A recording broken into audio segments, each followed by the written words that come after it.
everybody doing today? Good. How are you? Good. Happy homecoming. Happy homecoming. Last week, we went to Bethune-Cookman. Rainy day.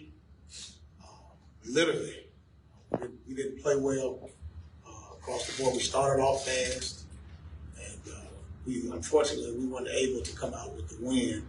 Hats off to Coach Woody and his staff and the players because they played well. And so give them credit. But again, our guys played, they fought, and that's the thing about them, they didn't quit. And so as long as they didn't quit, we know we still have a chance. So we met on yesterday, we talked about it, and we corrected it. Great energy last night at practice. These guys do a great job of taking ownership. What they do or don't do well is where, and that's good to see. And like I told them, it starts and stops with me. It starts and stops with me. We got to be better. And it starts from me on down. As I told my assistant coaches, we have to be better from top down. And so no one is exempt. Everybody is taking their accountability. And we're looking forward to putting a great game plan together to go out here and compete against PV. We know they're coming in at the top of the West right now. Coach Jackson's doing a really good job with that program. And, those guys are going to come in fired up, ready to go. We got to be fired up and ready to go. Coach, looking back at the game plan y'all had on Saturday, you wish there anything different y'all would have did as far as just the run-pass ratio early on and starting before? No, execution, point blank period. We knew that Bethune-Cookman was going to run 8 and 9 man fronts. And that's what they did because Coach Woody was concerned about our run game.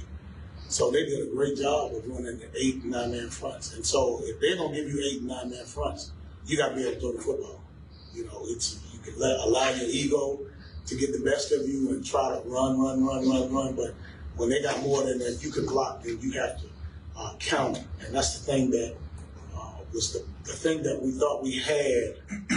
We used Cam because the perimeter was open and the throwing lanes were there, but we weren't consistent with that. And so from that standpoint, we had hit those things, just like we opened up the game with Demo catching it and throwing. And so we thought that, we got this thing going. And as time went on, we just consistently or inconsistently did not execute. And then defensively, it's the same thing. We got to be able to stop those things that they're doing. We got to be able to stop the things that they were doing. And, having 2 left-handed athletic quarterbacks, I don't think that we executed the way that we should have in terms of trying to slow them down. Because, we knew that they could score points, but things that we should have been doing schematically consistent, we weren't doing. And so we had to, when you look at that, that's the thing that I saw. Yeah, kind of going off that defensively, it seemed like all Bethune was doing was throwing stuff underneath curls and hooks. Do you feel like the DBs that you played a little closer? We should have. They horizontally stretched us all game. And that's the thing. That was the most frustrating thing. And we were giving them different looks. And, for whatever reasons, guys were seeing some things that weren't there or too caught up in the hitch and go stuff. That was the big thing. The hitch and go, the over routes, and stuff that they do. They had a lot of big plays in the previous game. So I think it was more being cautious about that instead of just reacting and trusting and playing what they see. Coach, Bethune had a time of possession of over 40 minutes in that game. Do you think that contributed to maybe the defense making some mistakes, the fact that maybe they were just out on the field for so many plays at a time and for a long period? I think it's twofold. I think it's that we didn't get enough first downs. We didn't keep the chains moving, first and foremost. We didn't play complementary football together. So we didn't get enough first downs to lead to touchdowns. And then defensively, we didn't get enough stops because there were opportunities where we could get off the field, and we didn't. And it was basically the horizontal stretch stuff. They did a good job because Cam Ransom was the starting quarterback, and he got injured the week before. But apparently he was able to facilitate the offense, and they did a good job of the quick game. And he ran some, but he didn't run enough Well, he ran enough to be, efficient. And so they did those things. And so they were able to control the clock. When you can have the number of the efficiency that they had, hats off to them. They really did a good job. And so that's what it was. It was a combination of those things. We didn't keep the ball long enough, and we didn't get off the field when we should have. There's been plenty of games this year where you guys start off fast and start off really strong, especially in the first quarter, but then it seems like you guys lose the momentum. Do you know the root cause of, kind of things shifting throughout the game? Execution. Plain and simple, execution. Talked to the team yesterday. They said, Coach, we just got to stay focused and execute. And that's the thing about it. You got to execute. You got to work. Whatever's being called on either side of the ball, you got to execute that at a high level. That leads to being able to finish games. And then what happens is the guys, we start off fast, they lose focus, not executing, and then it causes guys to press. It causes them to press, and so now guys start doing things outside of what's been called to do, and that's a natural reaction. And so you got to guard against that, and they have to just stay disciplined to doing those things. Guys want to make plays so bad to try to change momentum here and there, but you still can't get outside the scheme of what we're doing at all. And so that's a lot of the guys are really pressing, trying to make plays, trying to be the one to, to change the tide. So just got to stay focused and stay within the framework of what they've been coached to do. What would be your message to fans that are, confused or frustrated with the 1-5 start? Keep the faith. Hang with us. These guys are playing hard. They're trying hard. Those guys are frustrated too. They have to deal with, hearing the noise and things of that nature, and that comes with it. But those guys are really going out, practicing hard, playing hard, focused, and they're trying. And the thing that you got to understand, we got 2 quarterbacks that are going through on-the-job training. Our starter, he hadn't played since Mississippi Valley. Our guy that was here in the spring, he left for personal reasons, family reasons. So we're playing with 2 new quarterbacks. And so it's not as if, and those are not excuses, those are the reality of it. And so, to have a guy come in the summer and then you have a guy 8 days before school start. I'd like to see a whole lot of schools have a lot of success with that starting off. But again, even with that, if we just execute the way we're capable, things will turn around. And they understand that. So we got guys out injured, out for the season and things of that nature. That's part of it. We don't make any excuses. It's next man up, and then it's up to us, whomever's available. We have to make sure that they know what they're doing when they go out there and play hard. So at the end of the day, keep the faith hanging there with these guys, because these guys are committed and they're working it, and they want it. They want it more than anybody. Running back Mike Franklin, I saw he posted on social media that he had, I think, a surgery of some sort last week. I guess he can explain what's Mike Franklin's status. Yeah, Mike's out. He's out. He had surgery on his foot. Out for the season? I don't know the season, but he's out right now. So he had a foot injury, and it was a non-contact deal. Unfortunately, I've had at least 3 of those types of injuries, non-contact injuries that have hindered us in what we're doing this year. So that's part of, we'll see how some guys recover faster, some guys don't. Prairie View has a really strong defense, probably one of the best in the SWAC. Just what challenges do they bring, and how are you preparing your offense for that? Well, they're a hard front, and they do a lot of cover 4 variations, but the big thing is they're a drop 18. And that means they put 8 guys in coverage, and what they're trying to do is they're trying to get the quarterback to be impatient and throw the football into coverage. And so that's helping them. And so you got to take, every offense and every defense has a strength and a weakness. So if they're a drop 18, that means that they're trying to protect the root. Those guys are not trying to give up big plays. So now you got to exploit, you got to hit the weaknesses. And that's what we just talked about in our meeting. We got to take what they give us. And then we got to be able to run the football. It's a 3-man front. Got to be able to run the football. There's no secret.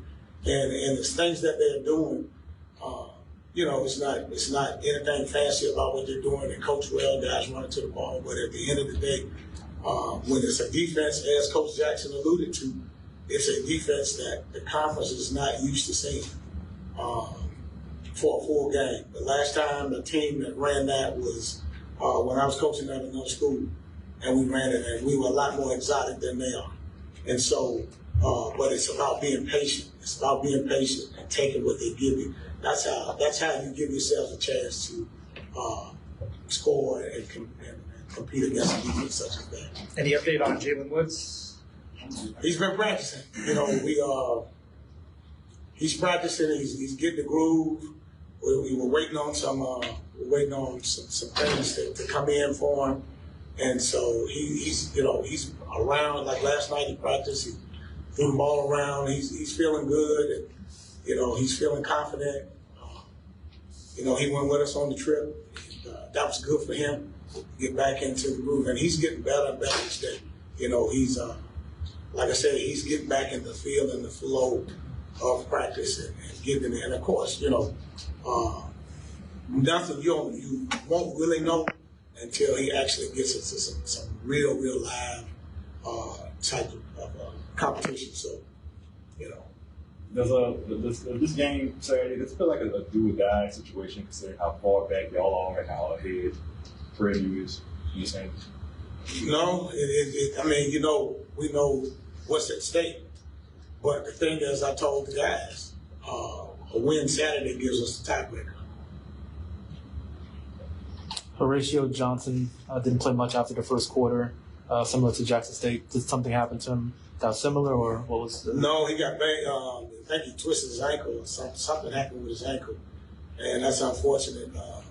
Again, we had both safeties out at one point in time, and when our secondary was our strength coming into the season, and we've had some major hits back there, and so now we forced to play a lot of young people.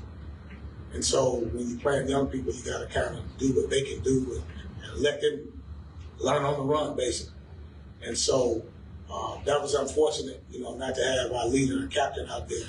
But again, you got to play the game. And so those guys that go out there, they got to be ready to go. And we got to do things to make sure we help them to make sure that they have success. Coach, has there been conversations with you and your offensive staff about just changing things up to try to sustain momentum for a full 4 quarters?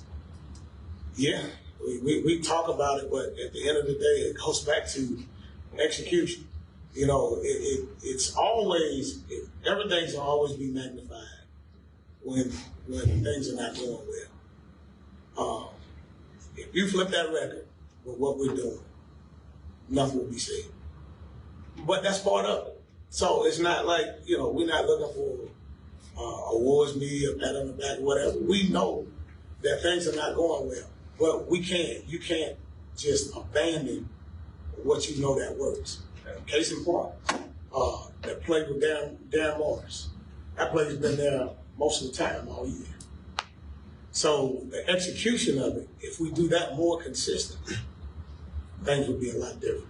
So it's not what we're doing, it's how consistently we do it. And that's the thing. As long as we, there's no need to panic for us. Those guys, hey, you can't go in the middle of the season and just say, hey, we're going to blow this up and do this and do that. Doesn't work that way.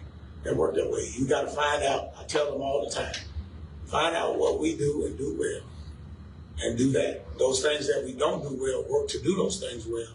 And if we can't do them well, don't do them at all. And that's in all phases. Does Prairie View kind of remind you of y'all's team last year? Because they kind of have just lived their life on the edge. It's funny that you said that. It's like they're getting those breaks. They're getting the breaks that we got last year. 2 1-point wins, things that they're getting the breaks, and that's part of it.